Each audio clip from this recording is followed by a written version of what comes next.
करोति कल्याणम आरोग्यम धन संपदा शत्रुबुद्धि विनाशाय दीपम ज्योति नमोस्तुते। जय माता दी, श्री शिवाय नमस्तुभ्यम। दीप देवता की जय। आप सभी जानते होंगे दीपक में फूल बनना सर्वश्रेष्ठ अनुभूति के रूप में कहा जाता है। दीपक में फूल बने तो आपको इन कार्य को जरूर से करना चाहिए। सुख सौभाग्य धन संपदा का आपको वरदान मिलेगा और जीवन में हर एक कार्य में आपको उन्नति मिलना आरंभ हो जाएगी। आप जानते होंगे दीपक हम पितरों के निमित्त, देवी देवता, अपने कुल देवी और सभी के निमित्त लगाते हैं और दीप लगाते हैं तभी हमारी पूजा परिपूर्ण मानी जाती है। यह पूजा रोग दोष कष्ट संकट पीड़ा और सभी स्वरूपों में सुख देने वाली कही गई है। तो दीपक के बिना कोई भी पूजा अधूरी है। भले ही पितरों के निमित्त कोई पूजा हो, जन्म मृत्यु हर कार्यों में दीप प्रज्वलन आवश्यक होता है। दीपक प्रज्वलित होता है तो हमारे देवी देवताओं को, हमारे पितृ देवताओं को, सभी को हमारे घर पर आने का एक आमंत्रण मिलता है, उन्हें दिशा मिलती है, वह इससे प्रसन्न होते हैं और सुखों की अनुभूति करते हैं। ऐसे में अगर आप भी दीप प्रज्वलन करते हैं रोज नियम से तो यह बहुत सुखद अनुभूति है। ऐसे में दीपक जो है प्रज्वलित किया जाता है तो उसका क्या अर्थ होता है, इसका यह क्या सूचक है और साथ ही कौन से कार्य हमें जब दीप प्रज्वलित हो और उसके बाद जब फूल बने तो तब क्या करना चाहिए, ध्यान से सुनिएगा। देखिए, दीप प्रज्वलित आप करते हैं अत्यधिक शुभ है, बहुत श्रेष्ठ है, यह तो हम सभी जानते हैं। परंतु हर जगह दीपक लगा रहे हैं, उनमें जो है फूल बन रहा है, उसकी महत्वता उतनी नहीं है। बस आप अपने घर के मंदिर में या अपने पितृ देवताओं के लिए जो एक विशेष जो है मंत्र उच्चारण करते हुए, अपने मन के भाव कहते हुए जब अपने घर के मंदिर में दीप लगाते हैं तो उस दीपदान की सबसे अधिक महत्वता जो है वेद शास्त्रों में कही गई है। जब दीप प्रज्वलित होता है उसमें आप घी या तिल के तेल का जो भी आप प्रयोग करते हैं, जो भी आप मंत्र स्मरण करते हुए करते हैं, उसके साथ ही वह दीप प्रज्वलित होता है। और साथ के साथ जब दीप प्रज्वलित होते होते जो है उसमें एक बीच में आपको आकृति सी दिखने लगती है। भले ही उस दीपक में आपको भोले बाबा के नेत्रों की या माता रानी के नेत्रों की अनुभूति होती है, एक आकृति सी बनती है। अब देवी देवता तो सीधे, हमारे इतना तेजस्वी बल नहीं है कि सीधे आपको दर्शन दे और हम इतने जो है भाग्यवान भी नहीं है कि सीधे उनकी जो है स्वरूप की अनुभूति कर पाए। बस यहाँ पर यह है कि हम उन्हें अनुभव करते हैं, कई बार स्वप्न के माध्यम से, कई बार संकेतों के माध्यम से भगवान जी हमें संकेत देते हैं। ऐसे में जो दीपक में अलग अलग संकेत होते हैं वह अपने आप में अनुभूति के रूप में कहे जाते हैं कि देवी देवता हमारे मंदिर, हमारे पूजा पाठ के माध्यम से हमें देख रहे हैं, स्वीकार कर रहे हैं हमारी पूजा पाठ। और जब दीपक में अलग अलग, जैसे माता रानी के त्रिशूल नेत्र उभरते हैं या आप जिस भी माता रानी के स्वरूप, जैसे काली माता की आपके जिह्वा सी दिखाई देती है या भोले बाबा के नेत्र से उभरे रहते हैं या कोई भी भगवान जी का स्वरूप आपको दिखाई देने लगे तो बहुत सुखद इसे अनुभूति और उन देवी देवताओं के प्रतीक के रूप में इसे जाना जाता है। पितरों के निमित्त भी आप जब अमावस्या या इन तिथियों में दीपक लगाते हैं, यह अनुभूति आपको होती है, दिखाई देता है आपके नेत्रों के सामने, तो यह बहुत सुखद अनुभूति होती है। यह आपकी पूजा पाठ स्वीकार करने के रूप में प्रेरित किया जाता है। इससे अद्भुत रूप से सुख कहा जाता है, ऐसा वेद शास्त्रों में वर्णित है। तो आपके अगर दीपक में फूल बनता है पूजा पाठ के दौरान या विशेष तिथि में, रोज रोज फूल बनता है तो यह तो बहुत ही बढ़िया है। कभी कभी बनता है तो भी यह सुखद अनुभूति देने वाला है, बहुत ही सुख और श्रेष्ठ इसे कहा जाता है। यह अनुभूति जिस भक्त ने महसूस की है उसे ही यह बात विदित होगी कि दीपक में फूल बनना बहुत श्रेष्ठ और सुखद माना जाता है। यह भगवान के प्रसन्न होने और पूजा पाठ के स्वीकार्य के रूप में जाना जाता है। अब यहाँ पर बात आती है, जब दीपक में फूल बने तो हमें कौन कौन से कार्य उपाय के रूप में करनी चाहिए ताकि हमारे जो है भगवान है वह हमारी छत्र छाया हमारे जीवन पर बनाए रखे और हर स्वरूप में हमारे जीवन में अपनी कृपा दृष्टि बनाए रहे। इनके लिए आपको कुछ कार्य जरूर से करने चाहिए। आप नियमित रूप से पूजा पाठ कर रहे हैं, अति शुभ है, मासिक धर्म इत्यादि की स्थिति है तो भी जो है दीपक लगाना घर में नहीं छोड़ना चाहिए। बच्चों के हाथ से यह दीपक लगा सकते हैं मासिक धर्म की स्थिति में, पति आपके लगा सकते हैं, परंतु दीपक लगाना घर में किसी भी अवस्था में नहीं छोड़ा जाता है। इस चीज को आप नोट करते हुए चलिएगा। देखिए, दीपक जो घर में जो है जब दिया बाती होती है तो नकारात्मक ऊर्जाओं का प्रभाव कम रहता है, घर में सकारात्मक ऊर्जाएं जो है सक्रिय ज्यादा रहती है। इस कारण से हमेशा प्रदोष काल में अर्थात हल्का सा अंधेरा रहे, हल्की सी रोशनी रहे, उसी समय हमें दीप प्रज्वलन कर देना चाहिए। बहुत देर तक रात्रि तक दीपक प्रज्वलित करना शुभ और श्रेष्ठ नहीं माना जाता, आप जानते होंगे।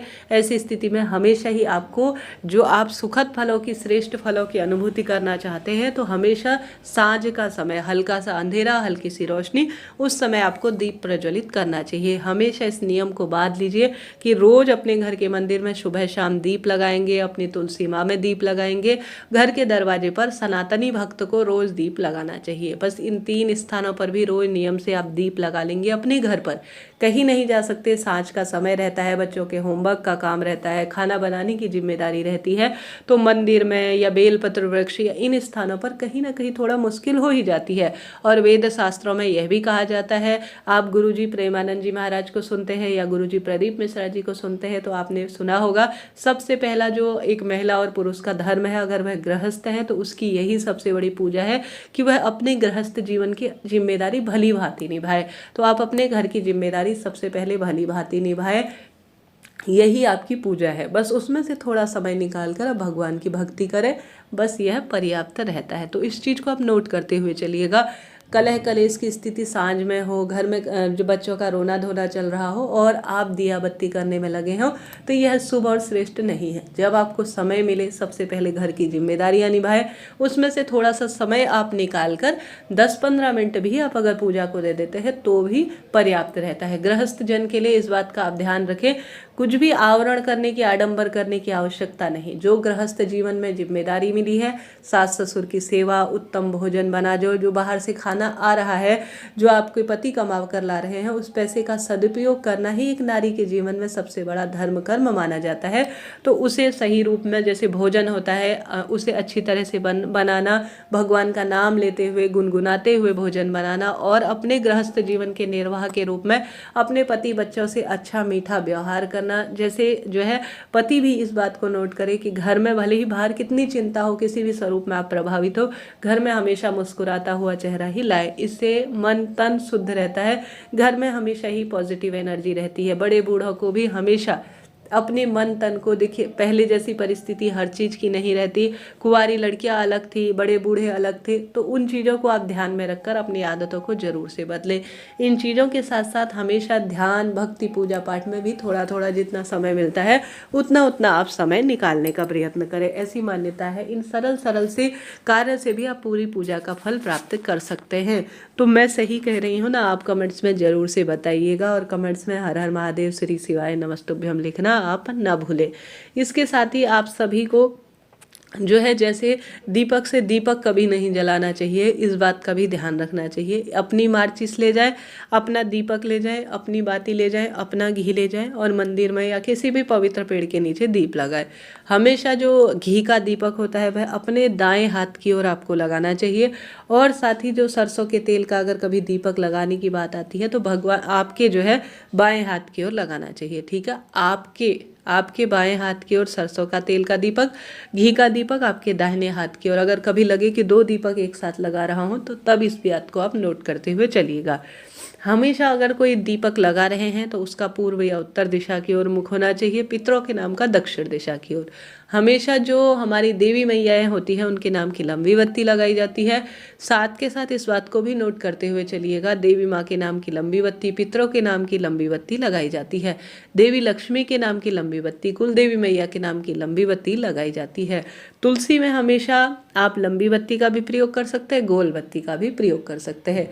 इस बात का ध्यान रखिए कि घर में कभी सरसों के तेल का दीपक बहुत कम, जैसे नवरात्रि आती है उसमें लगाया जाता है।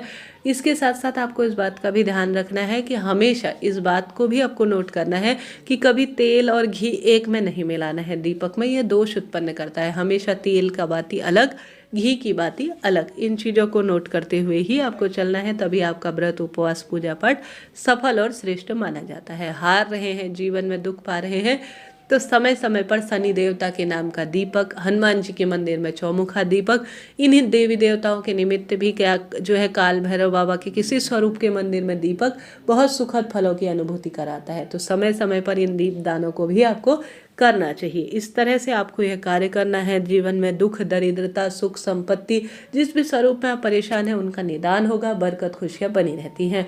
अब आपके दीपक में फूल बनता है तो सरल सरल से कार्य को करें।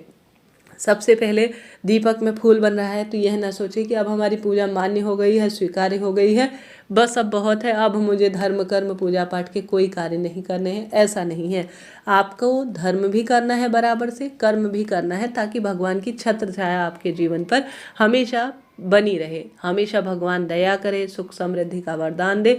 इसके लिए रोज नियमित रूप से आप जैसे पूजा पाठ करते आ रहे हैं, भगवान आपकी भक्ति को स्वीकार कर रहे हैं, उसी स्वरूप में आपको रोज पूजा पाठ के कार्य को भी नियमित रूप से करते हुए जाना है। यह न सोचे कि अब पर्याप्त है, मैंने सब कुछ कर लिया है, अब मैं छोड़ दूं, ऐसा नहीं। मन में इस चीज़ को नोट करते हुए चलना है, जैसे आप कार्य करते आ रहे थे उसी स्वरूप में आप कार्य करते रहेंगे। साथ ही इस बात को भी आपको नोट करते हुए चलना है कि कभी भी जीवन में आप दुख दरिद्रता से जूझ रहे हैं तो निराशा को अपने ऊपर हावी नहीं होने देना है। निराशा को अगर आपने हावी होने दिया तो फिर वहीं पर आपकी बात अटक जाती है। निरंतर भगवान से आस लगाए रहें, दुनियादारी से किसी से भी आस लगाने की आवश्यकता नहीं है। नर सेवा नारायण सेवा शास्त्र में कही गई है, तो आप सबसे पहले मानव जीवन की सेवा को चुने। भगवान के जो स्वरूप है वही मानव है, और ओमकार के रूप में हर एक व्यक्ति के भीतर मनुष्य बसा हुआ है, भगवान का वासा है ओमकार के रूप में। ऐसे में ज़्यादा से ज़्यादा मानव सेवा करें, निरंतर भक्ति को प्रबल करें, धीरे धीरे धीरे धीरे पूजा के समय को बढ़ाएं। जैसे अभी तक 5 मिनट देते थे तो थोड़ा सा जल्दी उठकर 10 मिनट अपने समय को दे पूजा पाठ को। यह कार्य आपको ज़्यादा से ज़्यादा करना है। किसी भी दिव्य पुस्तक को, जैसे श्रीमद् भगवद गीता या शिव महापुराण, इनको पढ़ना भगवान के मार्ग को हमारी तरफ लाने के लिए प्रशस्त करता है, हमें आध्यात्मिक मार्ग से जोड़ता है। तो ज़्यादा से ज़्यादा भगवान की भक्ति में अपना ध्यान केंद्रित करें, प्रभु की भक्ति में समय लगाएं। यह कार्य करना है, मानव सेवा करनी है, साथ ही भगवान की सेवा में भी आपको तत्पर रहना है।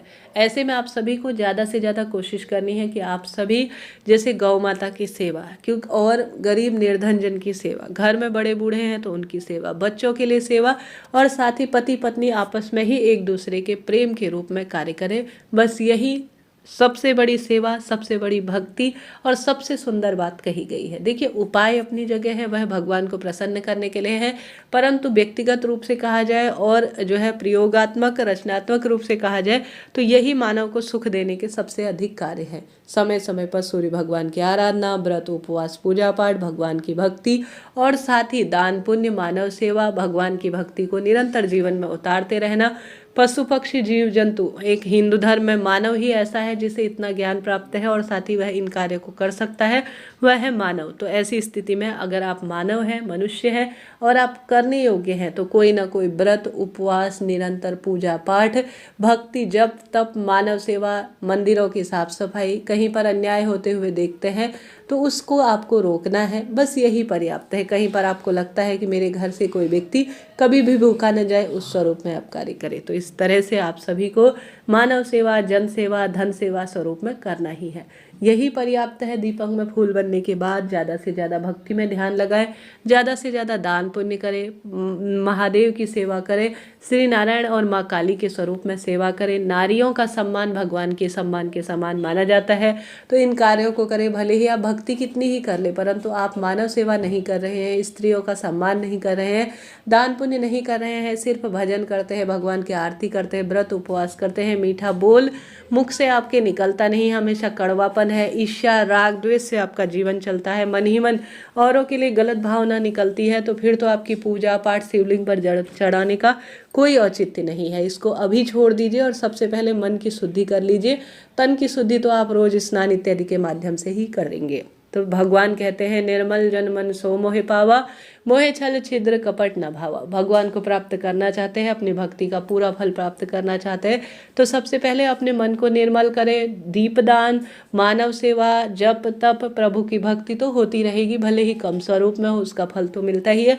सबसे पहले अपने मन को शुद्ध करें। कहीं पर आपको निर्धन दिखते हैं और उसको देखकर आप इस तरह से व्यवहार करते हैं कि यह निर्धन है और मैं जो है उच्च दर्जे का व्यक्ति हूँ, तो भगवान यह एक परीक्षा ले रहे हैं आपके व्यवहार की। इस चीज़ को नोट करते हुए चलिएगा। अगर आप जीवन में सब कुछ प्राप्त करना चाहते हैं, सुखों की अनुभूति करना चाहते हैं, तो सबसे पहले एक जैसा व्यवहार करें सभी को। अगर आपको उच्च दर्जे का थोड़ा धनवान व्यक्ति बनाया है तो आपका कर्तव्य है, भगवान ने आपको चुना है कि आप निर्धनों की सेवा ज़्यादा से ज़्यादा कर सके। तो इस चीज़ को नोट करते हुए चलिएगा। भले ही पूजा पाठ कम करें, परंतु व्यवहार में समानता लाएं, निर्मल मन लाएं, दान पुण्य ढिढोरा पीट कर दान पुण्य कभी ना करें। वीडियोस आजकल अपलोड करते हैं, थोड़ा दान पुण्य कर रहे हैं, फेसबुक में डालते हैं लाइव, यह गलत है। छोटी छोटी पूजा करें। तो इस तरह से यह जानकारी थी जो मैंने देने का आपको प्रयत्न किया। वीडियो उचित उपयोगी रहती है तो लाइक करें, शेयर करें, सब्सक्राइब करें। कमेंट्स में हर हर महादेव या जय माता दी जरूर से लिखें। कोई अन्य जानकारी चाहते हैं तो वो भी मुझे जरूर से बताइएगा। मिलते हैं इसी तरह की रोचक और श्रेष्ठ जानकारी के साथ। हर हर शंभो नमामि।